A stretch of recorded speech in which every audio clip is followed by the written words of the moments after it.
What's up, everybody? Welcome to this week's edition of the On Purpose Podcast, where I'm joined by somebody I've been chasing for a while to get on the show. So I'm super excited to have him here. Cody, a PBR world champion, longtime top 10 rider, now head coach in the PBR team series.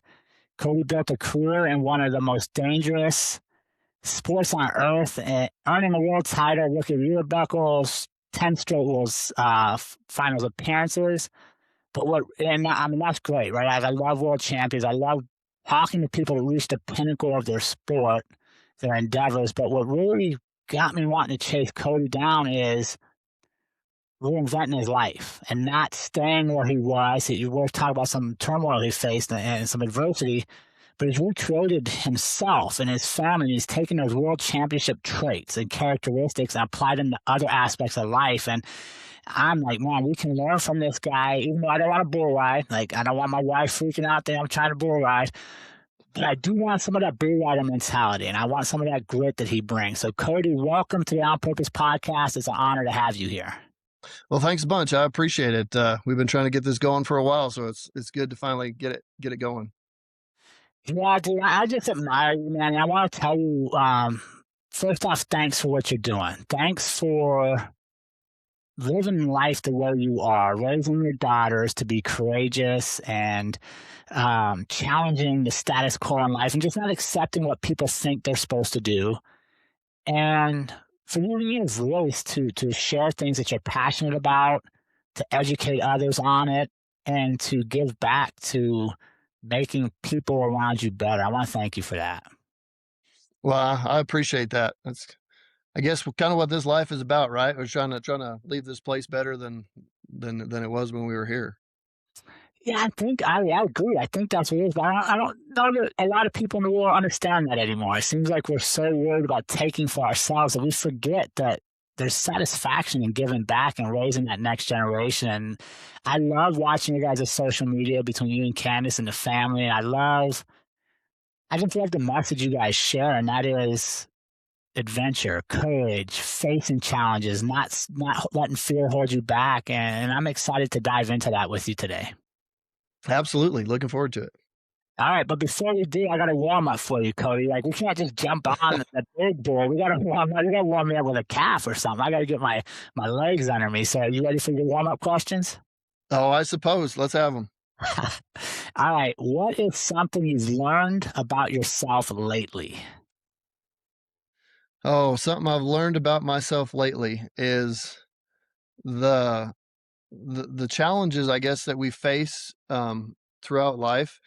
They I guess they don't get easier. You just get better at handling them. And I guess that's something I've been kind of on that mode for a while now. Is it's like they feel easier, but in reality, we got better at handling them. And that, like, when we embrace those challenges and lean into them and attack them versus trying to avoid them, uh, uh, we get so much more out of it. And I guess that's what I've been learning here lately. For if you call lately, it'd be like the last year or so, is just searching out those hard things and finding where my weaknesses are, because we've all got them, and there's no point in avoiding them. Attack them.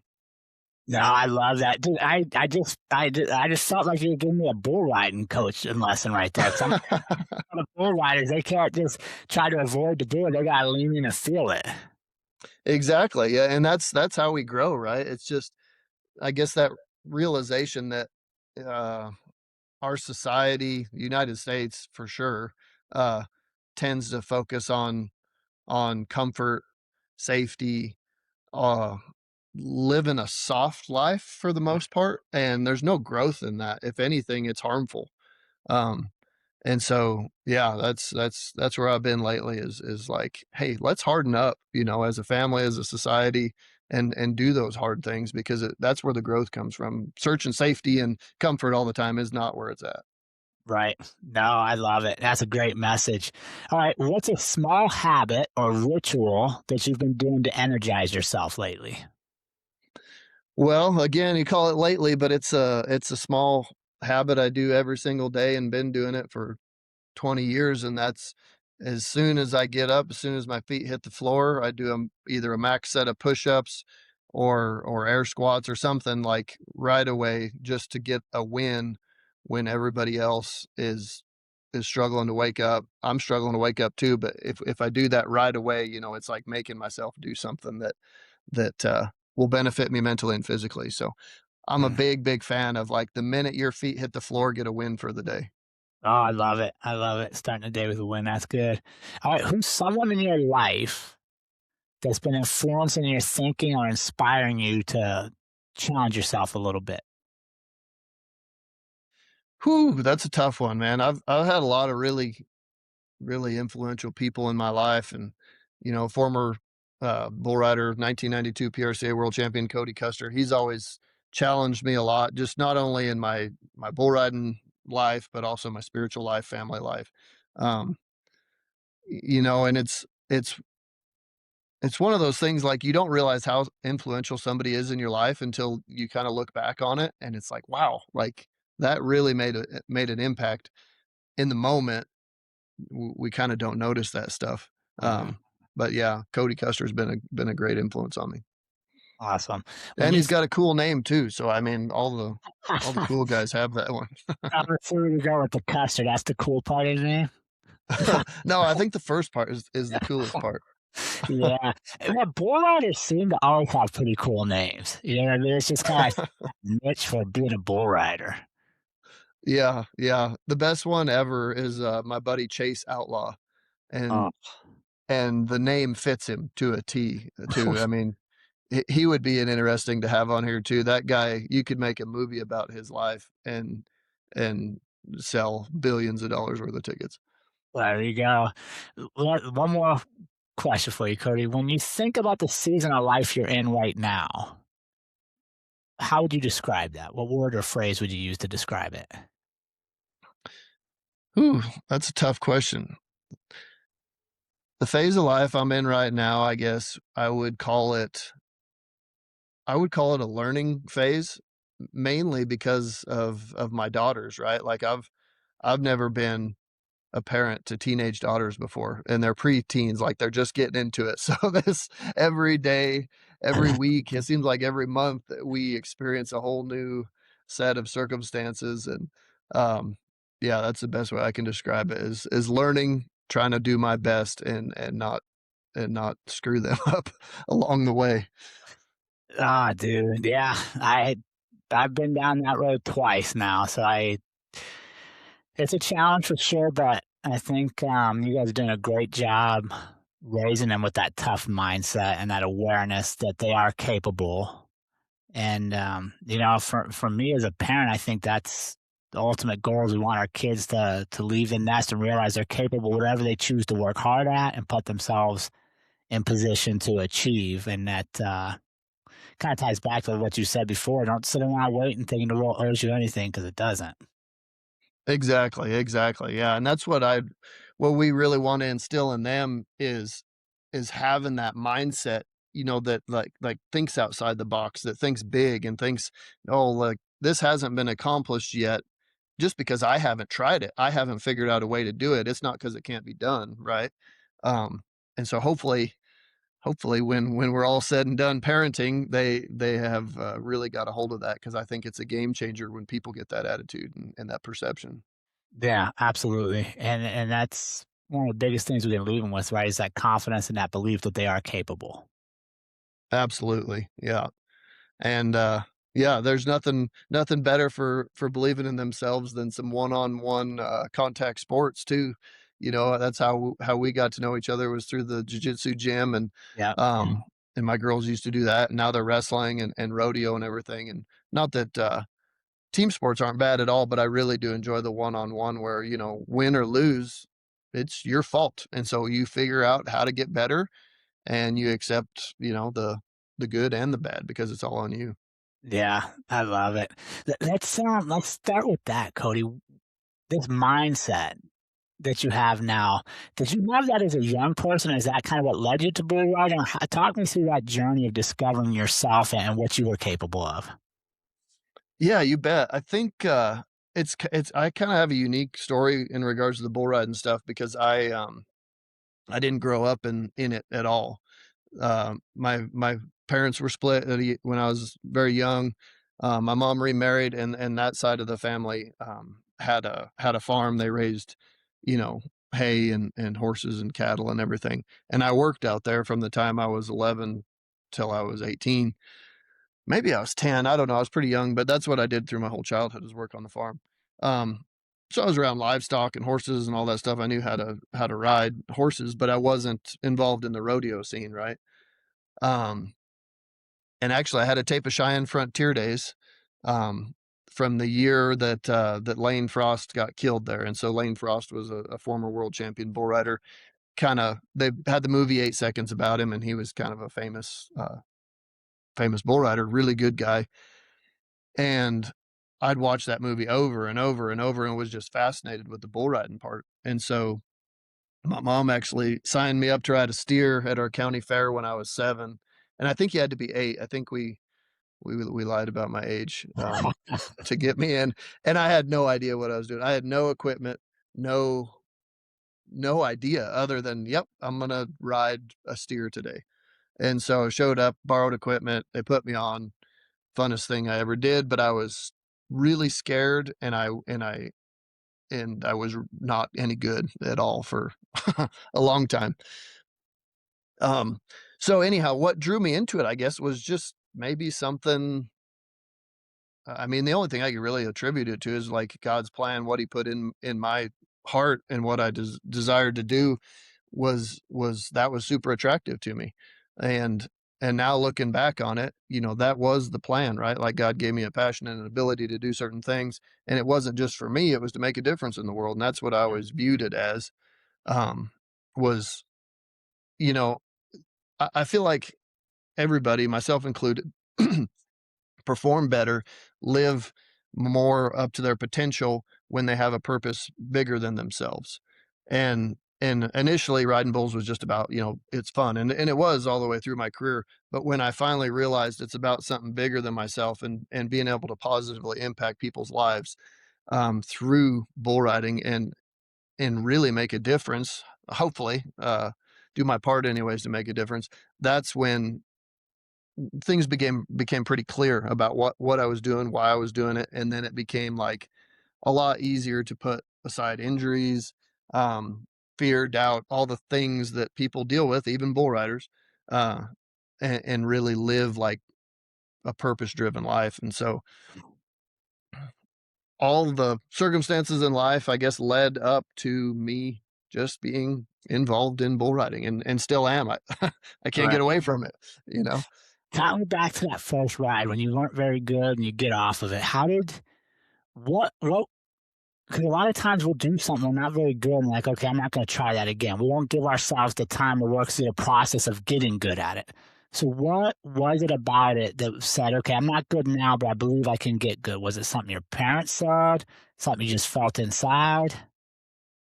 Well, really just being a kid and enjoying it, even though I wasn't good at it. Like, it's really exciting.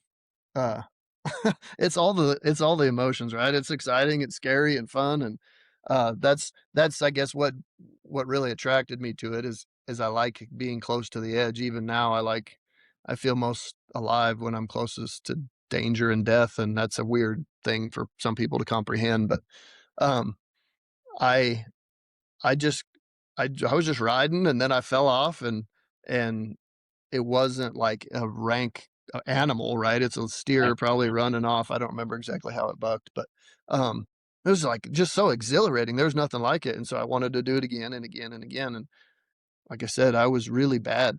I was really bad at it. But I think, don't you? I think that's a story for so many people that reach the pinnacle of their sport is they start out and they're not very good because at least I don't know what you say. Sometimes I see that people that are really good right away don't develop the passion for it because it comes easy to them. I would agree 100%. Um, Especially like now in the coaching realm, I kind of can break everybody down into 3 groups. You've got the guys that are very talented and they have a high work ethic, and those are your superstars, right? Like they're easy to coach, they're going to make it no matter what. You could step out of their lives entirely, they're still going to make it. Then you've got the guys with uh not much talent and a lot of work ethic, and they're going to succeed if they stick with it, right? And then you've got the guys that have a lot of talent and low work ethic, and those guys initially will start better than everybody else, but end up at the bottom of the pack. Um, there's there's just something to be said for putting in the work, and I think it's mandatory, right? Like that's what gives you the drive and the passion to succeed, is because you weren't good at it. You know what it's like to suck, and and you don't want to stay stuck there forever. I love it. As a coach, which of those three groups are you drawn to working with the most? Well, as a coach, obviously you want the guy with a lot of talent and a lot of work ethic, but those are pretty rare, really rare. And so I will take a guy with a lot of work ethic and low talent level any day of the week, because that guy is going to do what it takes to get better. And I guess maybe I'm pretty attracted to that side of things because that was me, right? Like Yep. I had no talent. I had the only thing that got me to where I was at was stubbornness to not quit. Mm. And I still use that in everything I do. Like when I get in a tough bind, that's I revert to that. Like, all right, just get stubborn, don't quit, and figure it out. It's surprising how much you can get done by being stubborn. My parents always used to say how stubborn I was, and it drove them crazy. But I'm glad I am. Yeah, you just gotta remember that was your teenage girls, my friend. Because I'm sure they're also stubbornness as well. Yeah, yeah, that's they definitely inherited that as well. So, yeah, that's so good. Yeah, as somebody that coaches a lot as well, I'm totally with you, right? Like the super talented that work hard. I don't know how much of a difference I make with them, right? Because they're going to kind of get there because they're doing it. Well, I know I make a difference as the person that's not super talented, but needs me to help them match talent, skills, and knowledge with their work ethic. And that's when you find that joy. That's that like almost perfect combination. Exactly, and that's where a lot of your, world champions and superstars, the greats that people see and they're like, "Oh my gosh, he was just blessed and he's a freak," and all these different things they can use to describe him, but the fact is we all put our pants on the same way, Yep. and we can all accomplish the same things. You know, what one man can do, another man can do, and it might take you a little longer, a little more work, but you can still get it done. So when did because you ended up being a world champion, dude. Like the thing about that, like when I say that, like I've never made it to being the best in the world at anything I've done. Like I always have dreams and I work hard, but I've never made it there. When you when you became a world champion, Cody Lostro, the best in the world, can you look back to something that young Cody did that allowed you to reach that? I couldn't pinpoint one exact moment other than I can attribute a lot of it to stubbornness and refusal to quit. Um, Probably the closest I could get though, there's two moments I can really point to that are similar to that. One is when I was young, I told you I was terrible for a long, long time, and I'd show up and everybody else would beat me, and one day my buddy's dad told me, just joking around, he told me, "You know, Cody, I don't think I've ever seen you ride one," like, meaning stay on one, and I remember it pissed me off. I was like, "Fine, I'll show you." And he said, "After that day, I never saw you fall off again." Um, but that one comment there, kind of gave me a little more fire. Um, and then the second piece, which is way more influential, and it didn't happen when I was young. It actually happened like in the midst of my professional career. Um, and it's a bit of a story. If you got a minute, I'll get into it. But Got a minute. all right. It's so in 2008 I had a chance to win the world title. I came into the finals second or third, um, and needed to have a good finals to win it. Well, then when I got in the finals, I was worried about all these things I couldn't control, right? I was, what bull do I have? What score do I need? What do my competitors have? How's this going to pan out? I was trying to see the finish line before I actually got there. I was trying to see the finish line without running the race. And so um I didn't have the funnest or the greatest finals. I did okay, won some money, but it wasn't fun. Like it was super stressful. I didn't enjoy it. It was just, sports is supposed to be fun. It's not always fun, but it's supposed to be. Um, Anyways, after that finals, I went on an elk hunt in New Mexico, and it was big, big steep mountains, lots of snow. And one of the areas we had to go to, we were having to hike up and over the top of this great big steep mountain. And you know, your lungs are on fire, your legs are on fire. Eventually, you start feeling sorry for yourself, wanting to quit. And I realized, you know, you look at the top of that mountain, and it's like I will never get there. It doesn't feel like I can do it. So I removed that, right? Removed looking at the top of the mountain, and I'd just pick a tree, and I'd get to that tree, and then I'd pick a rock beyond that, and I'd get to that rock, and breaking it up into these short, manageable goals. And I started to realize, like, my legs still burned, my lungs still burned, but my mind was getting stronger each and every time I reached one of those little goals. And before you know it, the rest of it didn't matter. I was just like, all right, crush that goal, crush that goal, crush that goal. And I was at the top. And I remember I was sitting at the top waiting for the other guys to get there. And I'd smoked them to the top at that point. It wasn't because I was in better shape. It was because my mind was operating better. Yeah. And I was sitting there just thinking about life, I guess. And it was almost like an epiphany. I was like, man, I can use this approach to riding bulls as well. And it made sense to me that at the finals I was just at, I was focused so much on the top of the mountain and trying to get there that I wasn't focusing on the process to get there. And I realized that the only thing I can control, period, is attitude, effort, and preparation. That's it. And so anything beyond that is a distraction, and it doesn't need any of my time, mentally or physically. And so leaving there, I just really kind of stewed on that mentally, and realized that I can break down my goal, right, to win a world title, into reverse engineer it. I'm going to figure out this is the main goal, and then here are the steps it takes to get there. And I want to break it down into the smallest step possible. And that literally came down to attitude, effort, preparation, and then riding each bull just like that's the only one in the world, the only one in my entire universe that matters right now. Every single jump, I just needed to win that jump. Mm. And putting that into practice was, I mean, an absolute game changer, because then everything became so fun and so uh you know, just kind of always in that flow state, because you're accomplishing these little goals. Just reach out and grab them. Boom, one jump, one more jump, one more jump. And then next thing you know, the buzzer blows, it's time to get off. And you're like, oh crap, that went fast.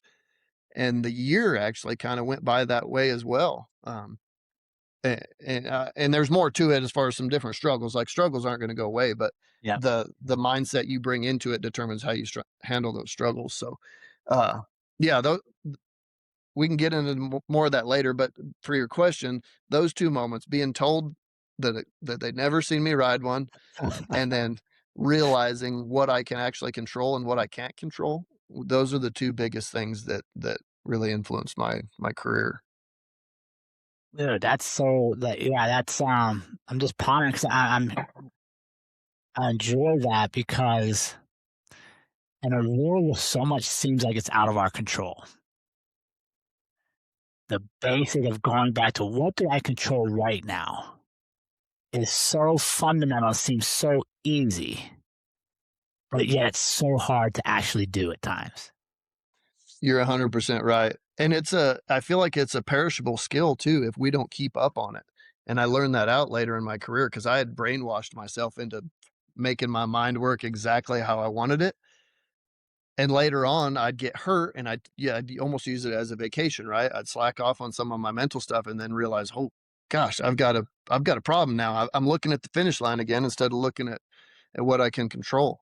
Um, but yeah, it's huge. It's and it goes to every aspect of our life, whether we're dealing with traffic or financial struggles or you know, emotional teenagers. Yeah. It's it's what can I control?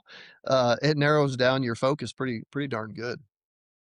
So talk me through that then. So your career, you weren't having fun, but you're at a place where everybody thinks you've made it, right? And you realize, like, wait a second, I'm being honest with me, I didn't get to where I need to get to.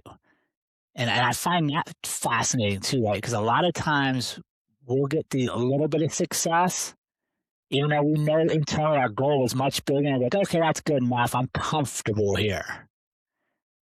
But you challenge yourself to reach that next level. So talk to me about what was the difference you found between being good and being great. Good and great. Um, the difference between those two is literally like you said, it's what are you gonna settle for? Mm. You could be good, right? And in everybody's eyes, uh, you're amazing, right? Like you've made it, yada yada.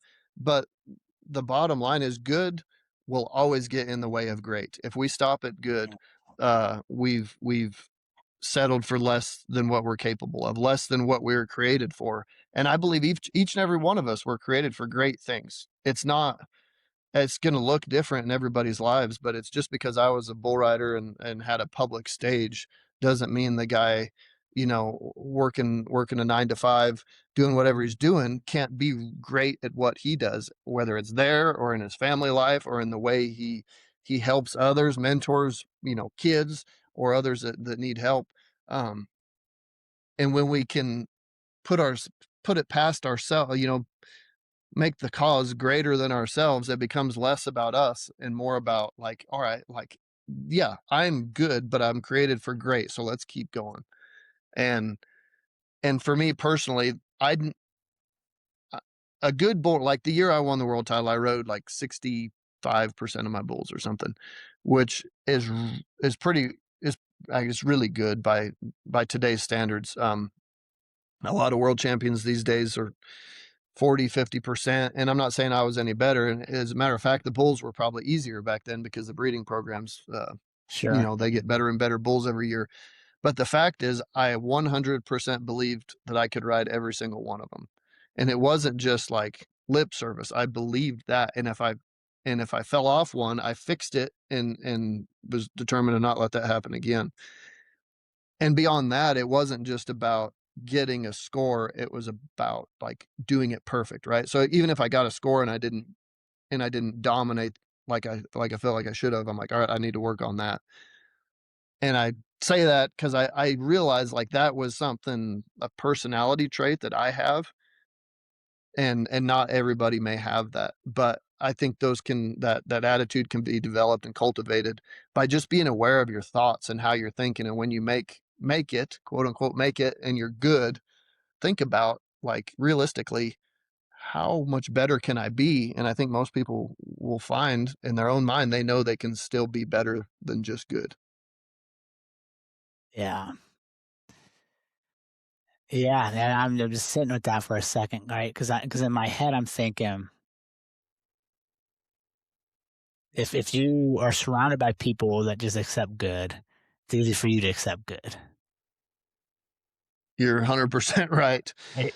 And if Uh, you're that outlier, you're like, no, I'm going to be great.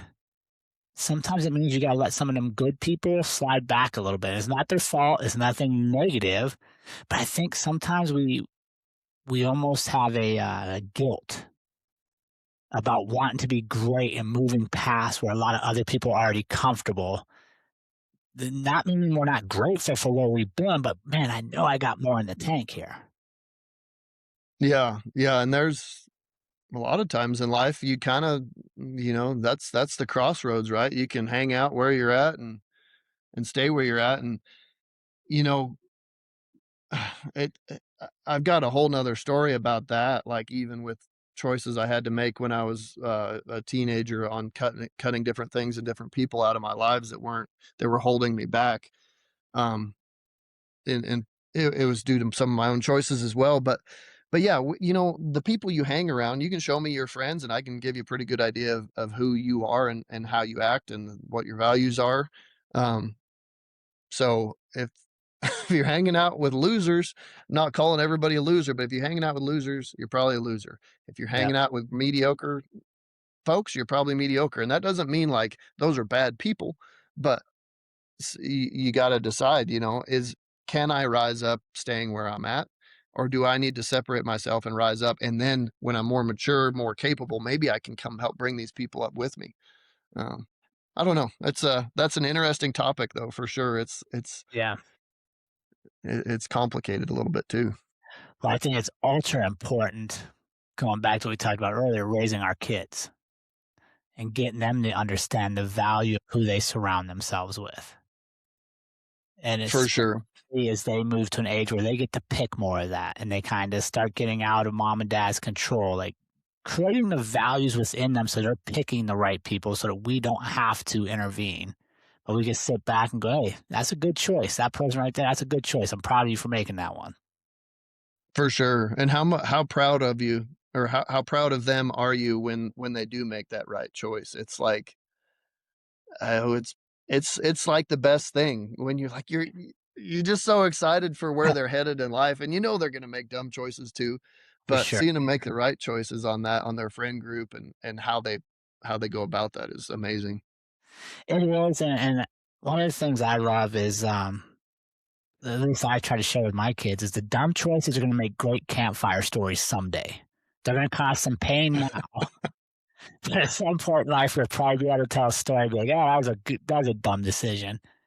But oftentimes, I don't think we do a good enough job as parents telling our kids when we recognize they made a good choice, so that they hear both sides, right? Like mom and dad just aren't always looking for when I mess up. And this is the same for our corporate world listeners and our team leaders.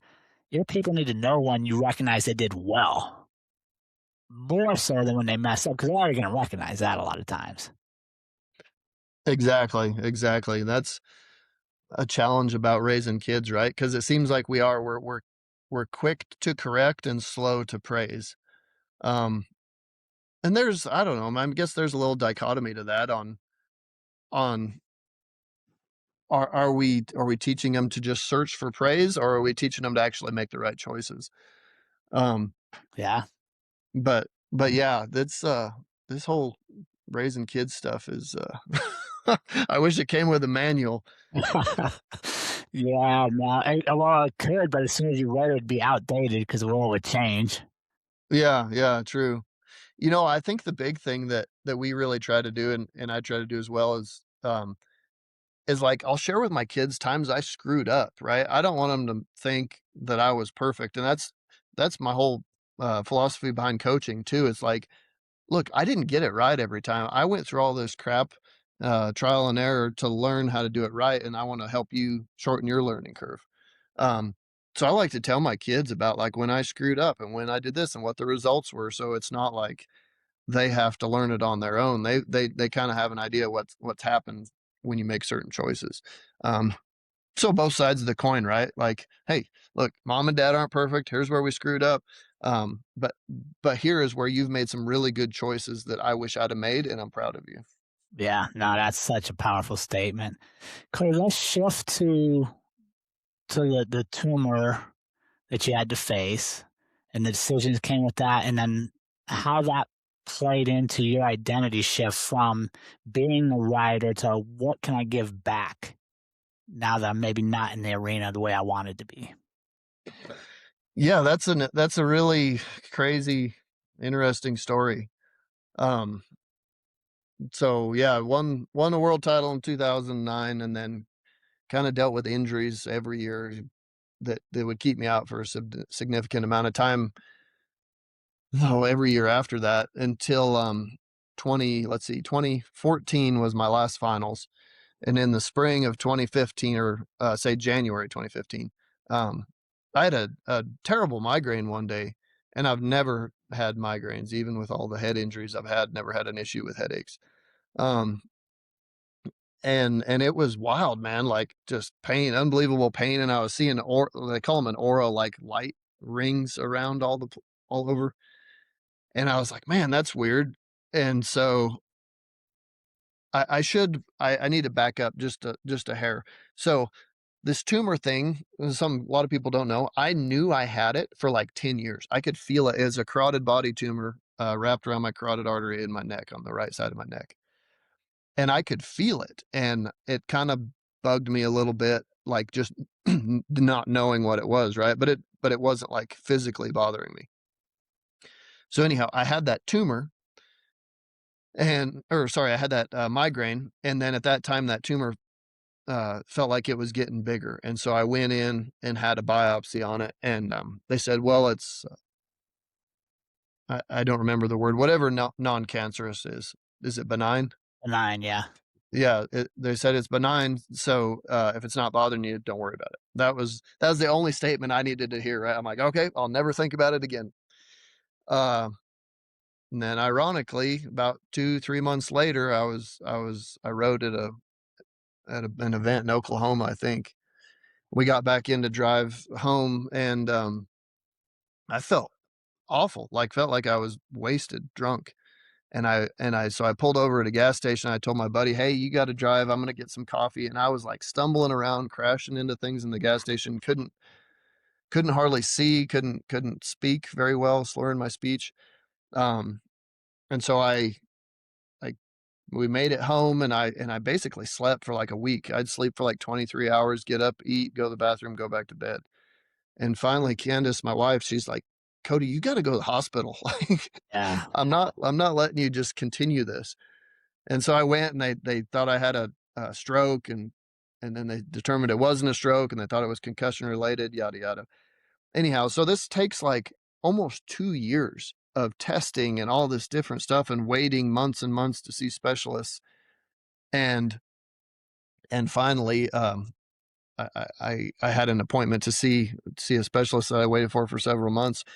And I mean, as clear as day, like, I don't know everybody's beliefs on God and what they believe in and religion and all that stuff, but I know that, like, I believe in God, and he doesn't speak to me, like, audibly often, right? Some people seem like they hear it really, really common.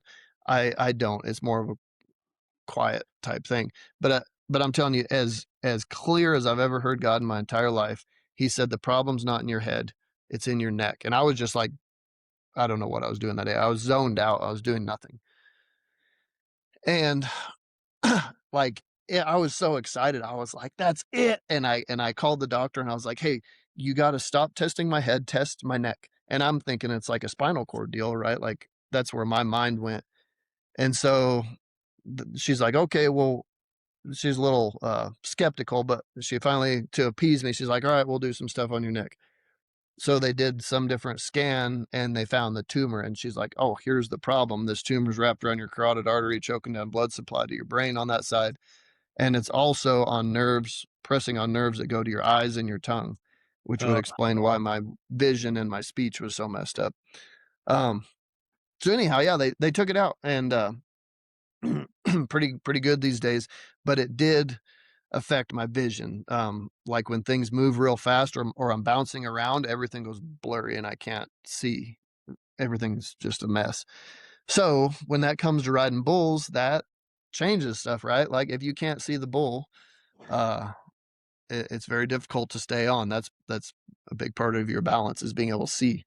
So that, I mean, pretty much ended my career. It's like I could, and I did ride a little bit after that, and I probably still could to this day, but I'm not capable of riding the best, right? And that's what makes me alive, is pushing the envelope. And so just to go kind of be able to ride some easy bulls isn't something I wanted to do. I wanted to be competitive, and so that ended my career. And to be quite honest with you, I was in a really bad spot mentally. yeah, You know, when you've dedicated your whole life to something, that's all you've ever known, and then, granted, it was a 2-year process to find out what was going on, but basically in an instant it was gone. And and oh, I don't know. It's I've been more free, I guess, talking about it, but that's hard for me to admit as a bull rider, because you're always trying to be tough, right? Like that seems like yeah, that's just the solution to everything. If you're having a hard time, get tougher. And I couldn't beat this feeling, right? Like I didn't I I mean, I guess I was suicidal. Like I didn't care if I was around anymore. yeah, And so I knew that wasn't me. It wasn't good, right? It wasn't good for myself, my family, for my purpose in life. Um and kind of had to really bear down and get serious about, like, what's important now, the acronym WIN, what's important now.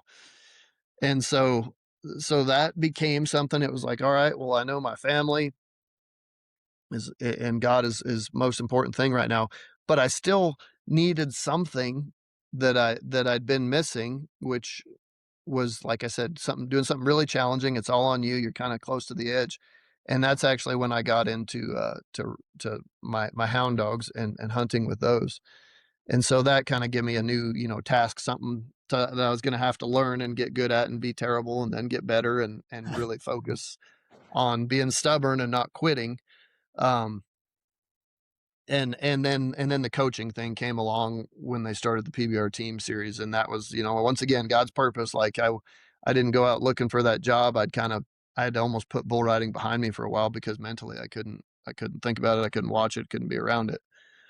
Um, so when that opportunity came about, and then here I am 5 years later, uh, coaching these bull riders, and it's awesome. It's like that now I'm able to give back there and help my family, in their sports and my kids. And like I said, it's when things are happening in the moment, it's hard to understand why, but when you look back in time and see how everything lined up, it was like there was a purpose, there was a plan, and I'm just happy you know, to have gotten past that difficult point in life on the transition between riding bulls and not riding bulls. That's something most people that have been there and done that have never told me, is it's really hard when you don't get to do it anymore. Yeah, Cody, and I'll share with you, man, that a lot of men suffer through that when they walk away from, for a lot of them, it's their career, right? Walking away from law enforcement, and they're like, oh my God, now suddenly I don't have a status, I don't have a purpose. Walking away from the military, bull riding, apparently, you know what I mean? A lot of things because our identity is so wrapped in what we're doing, and so such a pursuit. So, what was that like when they reached out to you to come back to coaching? To say, okay, I'm ready to be back in this world, even if I'm just going to be different. Versus just because I think a lot of times when we turn that page, we're just like, okay, I'm not even going back because I'm not ready to face all the feelings that come with it. But you accepted that. So what was that process like for you? Well, the process getting into coaching, I guess, was uh I was excited about it for whatever reason. It was like the timing was right. You know, I was ready to be back in that atmosphere. And it's scary too, right? Like, I've done lots of schools, coached young kids on how to learn, but now how do you coach the professionals? How do you coach the best of the best? So that's just a whole nother challenge. And I think maybe that was the most exciting thing for me, is the challenge of something new. I always kind of lived on adventure and uncertainty. So being able to jump into something new of like, all right, yep, I'm not sure how we're going to do it, but we're going to get it figured out and we're going to do the best we can. That was really cool. And I'm glad for the opportunity to have stepped into that role. And just like riding bulls now the focus for me is having a positive impact on these guys. It's not only, to make them better bull riders and win championships and win events, but to become better men, better husbands, better fathers. Like, all this stuff, everything that I learned in the arena translates to my personal life. And we can have that mindset in anything. It doesn't have to be bull riding. It doesn't have to be law enforcement, military, or any sports. Like, it's we can tie it all together because how you do one thing is how you do everything. And so I think it's important that we always keep that perspective in mind. What's it been like for you seeing the next generation of bull rider, and what have you learned from them? Well, the next generation of bull riders is good and bad. And I'm sure every generation before me has felt the same way. It's like, God, what have we come to? There is some really talented young guys that, like I said, I see what they're doing now. I don't see where they started. I've watched some of them start, but it makes you excited for the future of the sport because they are just hungry. They want it. Everything about it. The reason they're so good is because they love what they do and they love putting in the work. Um, they're all about winning, which is great. But if you love the process, you're going to win way more than somebody that hates the process. And that's where these guys are at.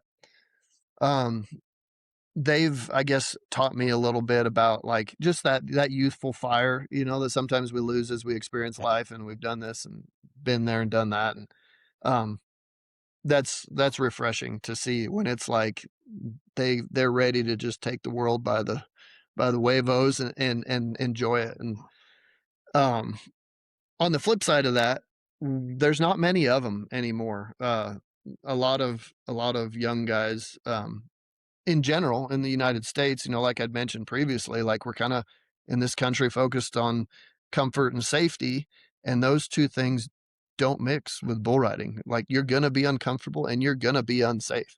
Yep. Uh, and that sounds crazy to some people, but the fact is you're a whole lot more alive when you're uncomfortable and unsafe. When it's basically, Jordan Peterson talked about raising kids to do dangerous things, uh, in a careful way, or something along those lines. And I really feel like that's beneficial. So anyhow, we don't have many young guys coming up wanting to ride bulls, and a lot of the ones that are trying need to embrace that attitude of being uncomfortable, being taking risks, controlled risks, and just living life to be the best version of yourself, not just to be good or whatever their reason is for doing what they do. I would just like to see more young guys with that attitude. And here where I live, unfortunately, like the bull riding scene has kind of died off. Like in northern Colorado, it used to be kind of a hot spot, and there's just no young guys that have come up wanting to do it. Yeah. Well, I mean, there's just not. I can't imagine there's instant gratification in bull riding, right? Because I don't. I've only been around a little bit. I had some friends that rode bulls, and they similar story. The first time they get bucked off really quick, and there's a process. And we're such a world where we want everything right now. Like I just want to be good now. I only want to do things I'm really good at right now. I want to make money now. I want to be this now. Yeah, we haven't. I think that's one thing we can do as elder statesmen, I guess, if we would, is teach people to slow down and just enjoy the process of getting good. Yeah. Yeah. The process is where it's at. And I tell my young bull riders all the time, this is like, I've accomplished so much in the bull riding world. Um, None of that stuff really matters now at the end of a career. It was the process of accomplishing those things, right? Like every single title I won throughout my career, from when I was little bitty, like the first buckle I ever won, and the world championship buckle, and everything in between felt the same exact way. You still wake up the next morning the same person you were the day before. It does not change who you are, but the process in getting there, that does change who you are, right? Like the things you learn, the things you go through, the perseverance, learning to overcome, adapt. Like that's where it's at. That is the most thrilling part of sports, is the journey. But we don't understand that, I think, a lot of times until the till the journey's over. Yeah. Yeah, we don't realize how important the journey was and the moments and the special times we had with the people around us that were just ours. Exactly, exactly. Time spent in a vehicle, traveling, hotel rooms, goofing around, all that stuff is actually so much more, part of our memory bank than just the title you won or the goal you accomplished. Uh, those goals, they're pretty hollow until you realize like the journey is where it's at, and becoming a better version of yourself is where it's at. That's where all the growth is, right? The growth is very seldom on the night of the event. The growth is in the process of getting to the event.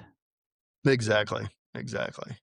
Yeah, it's funny. I was just having this conversation with a couple guys from the gym this week that I'd fought with, and that's literally what we were sharing is, man, what we miss is not actually walking into the cage and fighting that night, but you miss the 12 weeks leading up to it where like I depended on you to be in the gym to make me better and you needed me to show up to make you better. And the bonds and the conversations when we're exhausted and just laying on the mat and you can't move. And yeah, you leave it, right? And you're like, it's weird because you can think like the world is this way because your world is that way for that moment in time. But when you walk away from it and you go to the rest of the world, you're like, wait, not everybody does this. Not everybody lives like that. Exactly. It's like, I'm sure you can relate. It's the best job you'll ever have, and you don't realize it in the moment. Mm. That's a shame. Yeah. Yeah. No, that's such a good reflective thing. Cody, I did want to get before we wrap up, I wanted to get your thoughts because you've been I love reading your content and your messaging about the wildlife management and the hunter as a conservationist in Colorado. I wanted to get your thoughts on that. Like, um, what do you think people are misunderstanding about predator management and ethical hunting and how they can actually be together? Yeah, well, I'm glad you brought that up. It's a hot topic in Colorado right now, and something that's been a big part of my life, as I mentioned, getting into the hounds, and specifically, I catch mountain lions with my dogs. That's what we do. And I should preface that, the which we don't kill them all. Hunting is like hunting mountain lions is like hunting deer. Like, you can go look through a lot of them before you find the one you want. And so when we do that with hounds, they're treed. We assess the line. All right, it's a female. It's not big enough. It's not old enough. Whatever the thing is, and we just let it go. We just leave it in the tree, and it goes on about its life. But in Colorado, and really in, again, society in general, we've seen a big shift away from like um, rural communities towards urban communities. Everybody lives in the city, get their food in the grocery store. Don't wildlife is the last thing on their mind, and that's understandable, right? But where we live and what I do, we deal with wildlife a lot, and so we've seen this separation between people think that humans and nature exist separately, when that's not the case at all, right? Like, humans have been part of nature for long time, and even now we are. Your little bubble may be separated from it, but the fact is your bubble where you live used to be nature, and you've Right. taken it for yourself. And that's not a bad thing. It's not a good thing either. That's just a fact. And so especially now in Colorado, we've got 6 million people here, right? And it's a great state, lots of wildlife, and all that has come about from the North American model of wildlife conservation, which is a user pay management system. So your hunters, trappers, and anglers, they all buy licenses and pay fees that go in to support um, the greater good of the species. And Yeah. so basically, it amounts to, you can sell, for this will be a good way to describe it to people. You have a certain number of species, say it's 1,000 of them. You can sell 10% of those species to be hunted in order to manage the other 90% and make sure they're healthy and the ecosystem's healthy and the habitat is healthy. And so that's been the most successful wildlife management system ever. It was implemented in the United States after the bad period of our history when we were hunted the buffalo to near extinction, the passenger pigeon, various other species, before hunting was regulated. Now it's regulated, monitored. Biologists do a really good job of that, and the license fees from hunting and fishing go to support the ecosystem. Not only that, but the Pittman-Robertson Act, which is a tax that hunters imposed on themselves on all um, firearms and archery equipment, goes to that wildlife and habitat conservation as well. So that's a big part of my life now here in Colorado, because we've got a lot of folks that would like to see hunting and fishing and trapping go away, mostly out of state groups that's funded. That's kind of almost like their own business. Like, they get people riled up about things they don't quite understand, and they donate money, and they come try to take away, keep slicing at the apple and take away hunting here in Colorado. And um, it's something that's important to maintain, is active wildlife management. Before we had 6 million people here, you could probably let it all go and nature would do its boom and Right. bust. Uh, and nobody would know better. But the fact is, we're here. And so it needs to be responsibly managed and done the right way. And biologists do a great job when they're allowed to do their job. Yeah, that's and that it's I love how you said that, right? Because it's both sides. It's the science of biology and studying the animals, and but it's also the hunting animals to keep populations low, to keep the healthy ones out there. But we're in such a world where everything is like one side or the other that nobody can actually just sit down and say, okay, what do we all bring to the table and how can we work together on this? And we're so quick to just get angry about everything.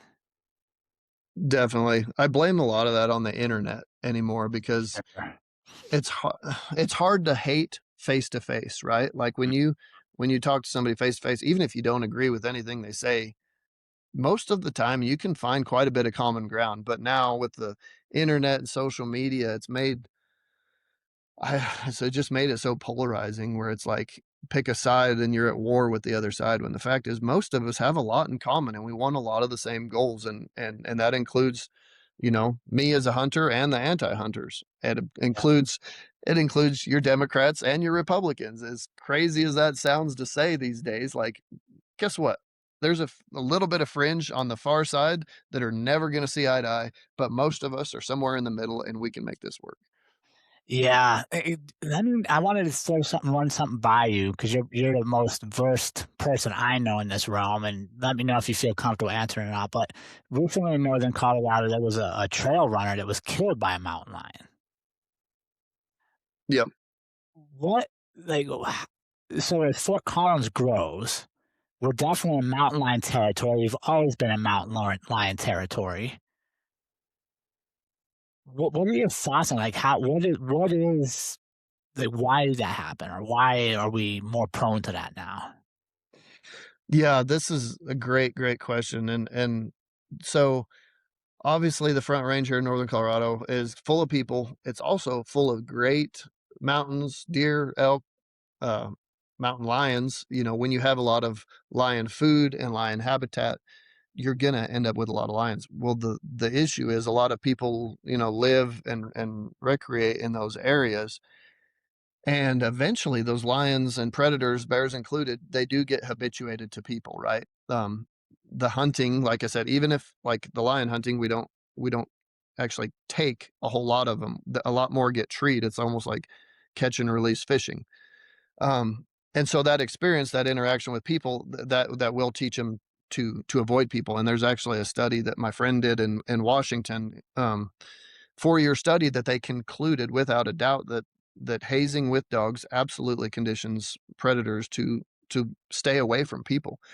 But unfortunately, in northern Colorado here, we've got a lot of areas where these lions aren't hunted. They're not bothered. They live next to people. They get habituated, and then they start eating pets. They start bothering people, and in unfortunate circumstances like what happened in Glenhaven, they've killed people, and that is a solvable problem. But the politics of Colorado right now is makes that difficult to solve. The solution is hazing. You know, you get people on board. We can preemptively um, we can make these conflicts go away, you know, by taking an active approach instead of waiting until somebody gets killed before we go do something about it. And you know, the ironic thing about that gal that got killed, some people might think, well, the lions were there was two of them. The lions were starving, whatever. I actually saw the autopsy pictures from those. They had an unreal amount of fat on them, like obese. They looked like a bear going into hibernation.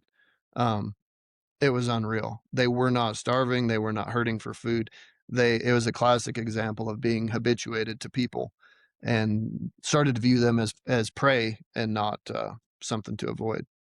There's a great book about it actually called The Beast in the Garden about Okay. Boulder, and as Boulder grew and they started to get more and more lions, and people left them alone, well, next thing you know, pets are getting attacked, people are getting attacked, and eventually somebody gets killed there as well.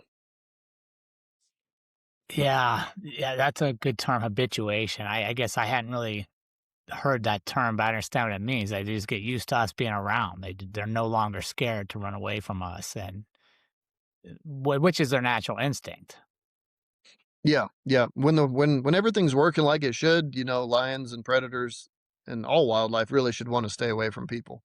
But when they're forced to live in the same place as people, that can be expected, right? Yeah. Well, I appreciate your work on that, and I appreciate you sharing those facts with us. Yeah, obviously it's a terrible situation. Nobody ever wants to have that happen. But we also have to look critically at like what are we doing to allow this, right? As we continue to expand into nature, you're going to have more interactions with them. And what kind of interactions do you want to have?